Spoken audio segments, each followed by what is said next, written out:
I'm moving on to the legislative branch. Some comments regarding the area. The 14th general elections in 2018 saw a new type of politics unfold in Malaysia. In 2018, for the first time in our young nation's history, we saw a change in the ruling coalition.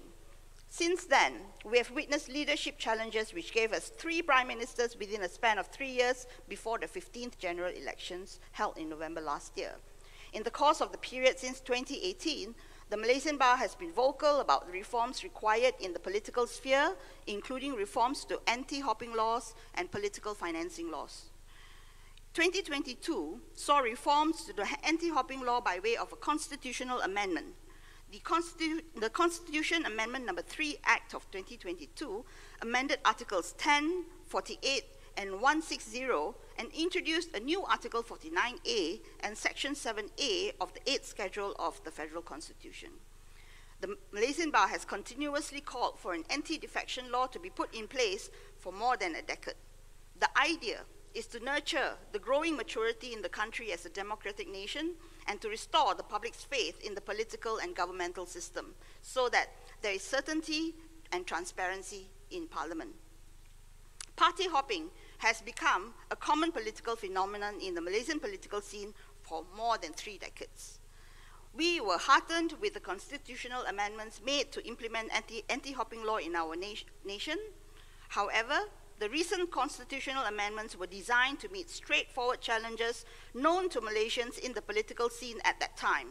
The Malaysian Bar had presented various concerns to the then Minister in the Prime Minister's Department in charge of Parliament and Law prior to the introduction of those constitutional amendments, and amongst them stating our concerns pertaining to possible abuses that could arise on purported vaccinations and expulsions.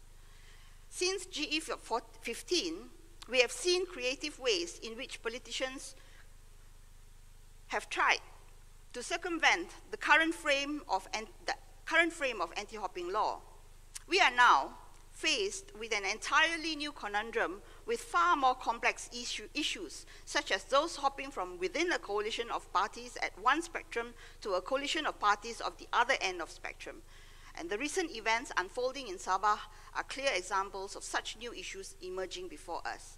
In this premise, we advocate legislative amendments be made to address the complexity of new situations brought to the forefront after GE15, to clarify and to counter possible abuse so as to create a credible democratic process and a stable government.